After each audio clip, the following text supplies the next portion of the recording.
Hey there, only person watching YouTube. If you're new here, hi, my name is Ajay. I'm a doctor from India. If you're already subscribed, welcome back. I love you to the stars and back.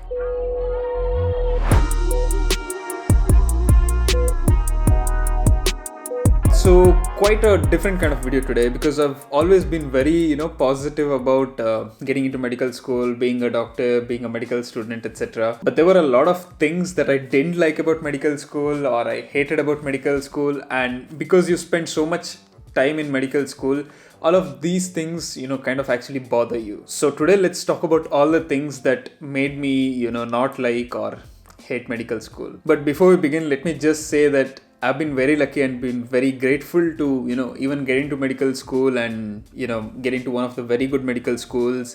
And this video is in no way trying to discourage you, the viewer, from, wanting to get into medicine. I've mostly had positive experiences in medical school, but there were some of the negative ones, and those are the ones that we're going to talk about today. And again, these are things that bothered me, but it may not bother someone else. And I think this will be there in every course you do. Like if you go and talk to an engineer or a lawyer or someone, I'm pretty sure they'll have things that they hated about their, course or their university, college or whatever. And like I said, all these are just my experiences. So if you don't agree with it, feel free to disagree and don't let this discourage you from getting into medicine. So all that being said, let's begin.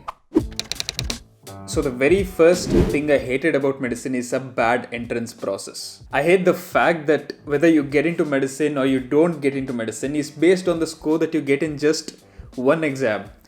At least that's how it is, like in India. It just doesn't make sense to me. How does one MCQ exam decide whether I'm going to be a good doctor? Absolutely no importance is given to my co-curricular activities, whether I've done any voluntary activities, whether I've taken part in any social activities, whether I've even been to a hospital and observed what goes on in a hospital and observed what a doctor's lifestyle and work are like. Do I even think I'm the right candidate for being a doctor?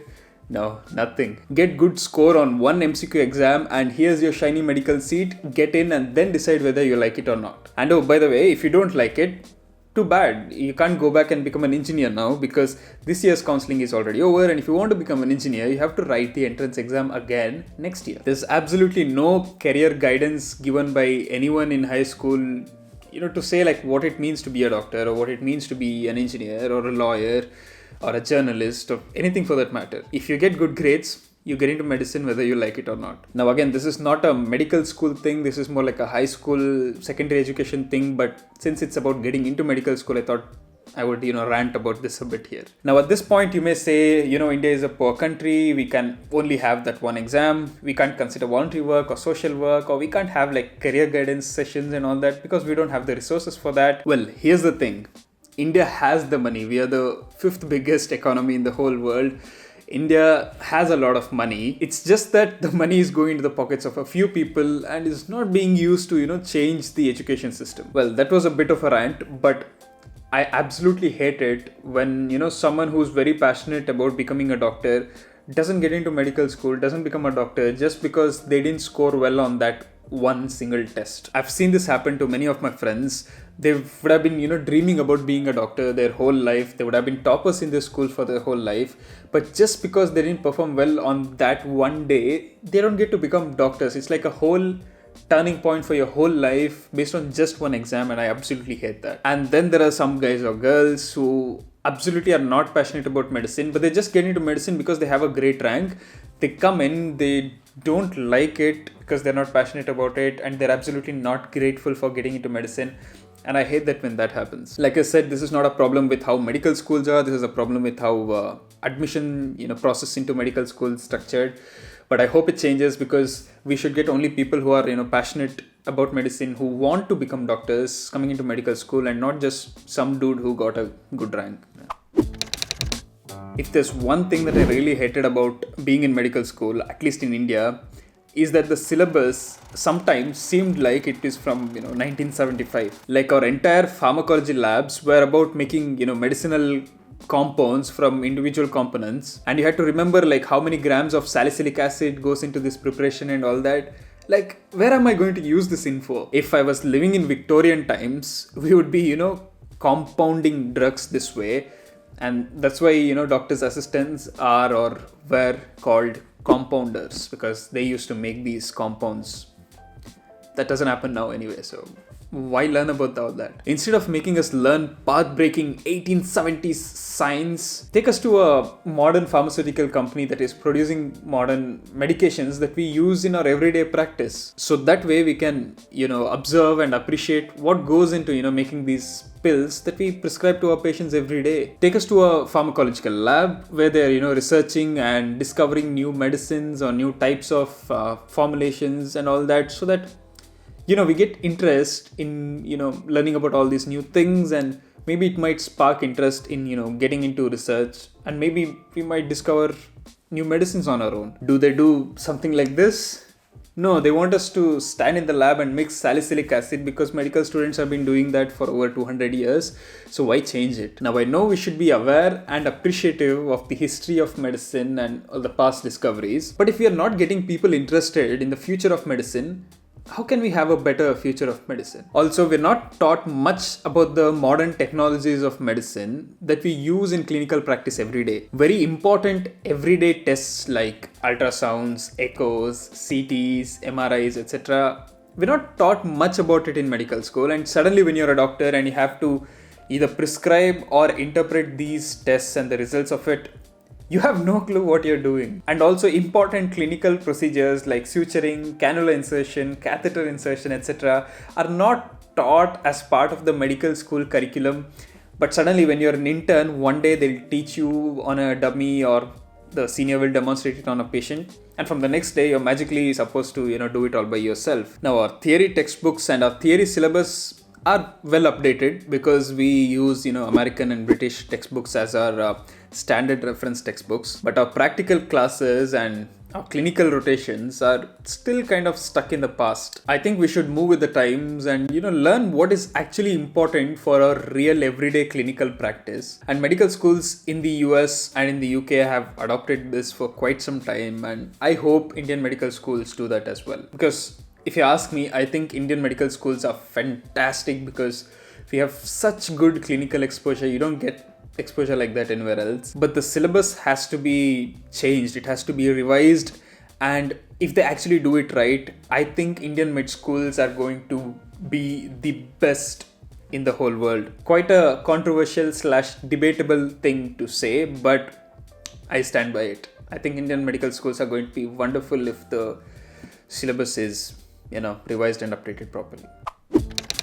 So once you get into medicine, the question of what is the next big challenge arises. And the next big challenge in your medical career is obviously getting a postgraduate residency of your choice. But then arises the question of, will I get a rank good enough to get into my preferred specialty? And that's a reason for stress for most medical students. So imagine you're really interested in becoming a radiologist. You like sitting in a dark room, looking at a computer, not speaking to anyone.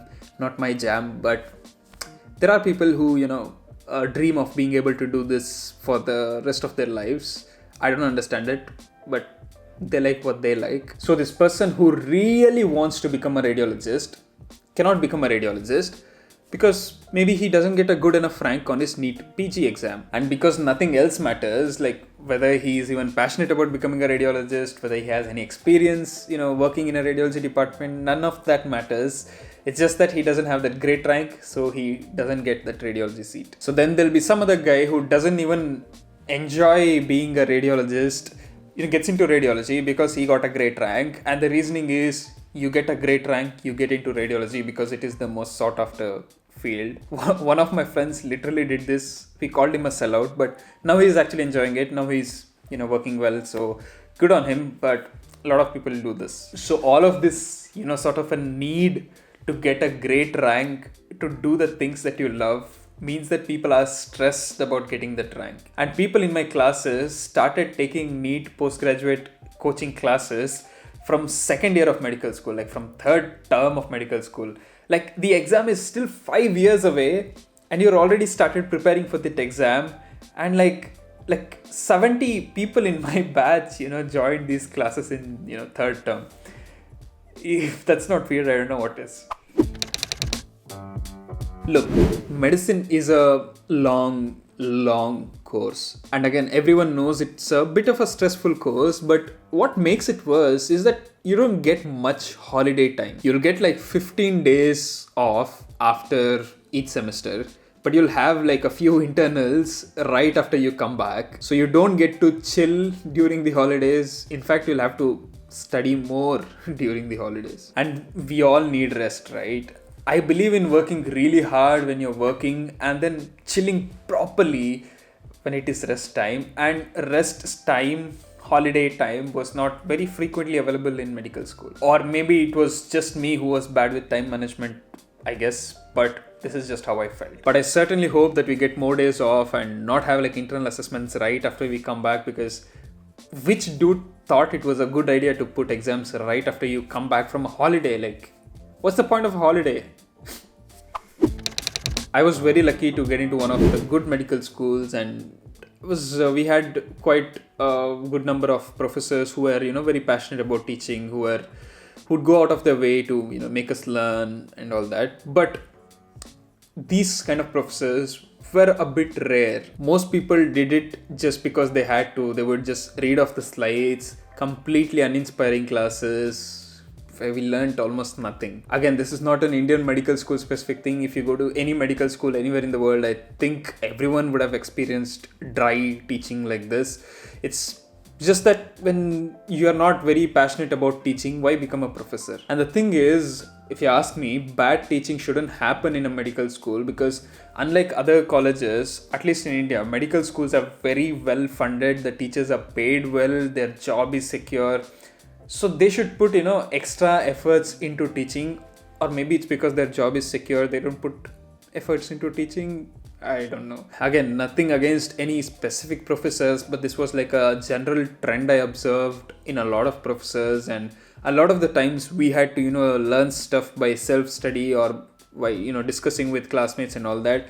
And ideally it shouldn't be like that, because the professors are literally paid to teach and train young doctors. Also, some of them were a bit rude. They would just ask questions and expect us to know the answers, and when we don't know the answers, because we're not supposed to know the answers to such difficult, complicated questions, they would just make fun of you, or they would have a laugh at your expense. And that happens a lot, and I hated that. They're literally being paid to teach us the thing they are laughing about. They don't teach us, they just ask us questions about it, and they expect us to know about it. I mean, I do agree that we have to put in our effort, that we have to study and prepare for the class, or prepare for the clinical rotations that we are going to, but there's only so much we can learn by self-study. Only when an expert, someone who's experienced, teaches us about it, that's when we actually learn it. If we could do self-study on our own, like, what are they doing then? And like I've said before in one of my reaction videos, if you don't teach someone about something, you have no right to be mad at them if they don't answer right when you ask them about it. Again, like I said, not all professors were like this. Some were amazing, very inspirational people you would look up to, the kind of people that you would want to be 20 years from now. But a lot of professors were like this, and I hope that changes. Thanks for watching. These were the 5 things I hated about medicine, and for every 5 things I hate about medicine, there are like 50 things that I love about medicine and medical school. So don't let these things discourage you from getting into medical school if that's what you want. I'm pretty sure if you get into any college, any engineering college, any arts college, or any law college, or any other college for that matter, I'm pretty sure you'll have similar problems like this, and maybe sometimes even worse problems than this. And some of these might sound like first world problems, but this is just what I experienced, and feel free to disagree with my experiences. Take care, and I'll see you in the next video. Bye bye.